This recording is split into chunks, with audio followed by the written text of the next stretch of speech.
Guys આ છે ડાભલા ગામની જોરદાર વિકાસની વાતો. વિકાસની વાતો. સંતો પણ આવ્યો છે અને આવવા જવા માટેનો મેન રસ્તો છે આ રહ્યો ગામના અંદર.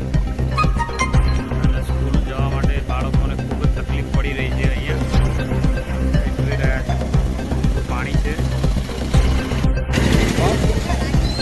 ઘરાથી પાણી પીએ.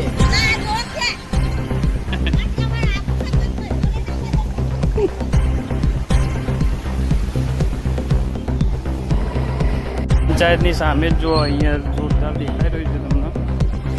તમે જોઈ શકો છો એક્ઝેક્ટ સ્કૂલની સામે પણ અહીંયા અમારા ગામમાં બહુ ગંદકી ડાભલામાં બહુ છે. જુઓ તમે, છોકરાઓ અહીંયા સામે સ્કૂલમાં આવે છે, સામે બી બહુ ગંદકી છે, પણ કોઈ પંચાયત દ્વારા કોઈ પણ એક્શન લેવામાં આવતી નથી.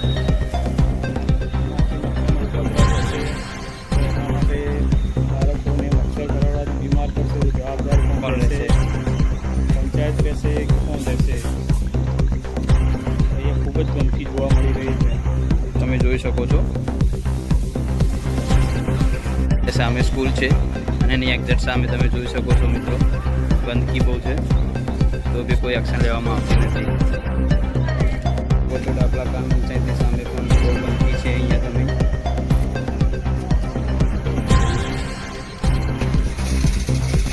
તો બી પણ પંચાયત દ્વારા કોઈ પણ એક્શન લેવામાં આવતી નથી. આજે ડાભલા ગ્રામ પંચાયત અને એની એક્ઝેક્ટ સામે પણ બહુ ગંદકી છે. એમની હાલત બી એવી જ છે.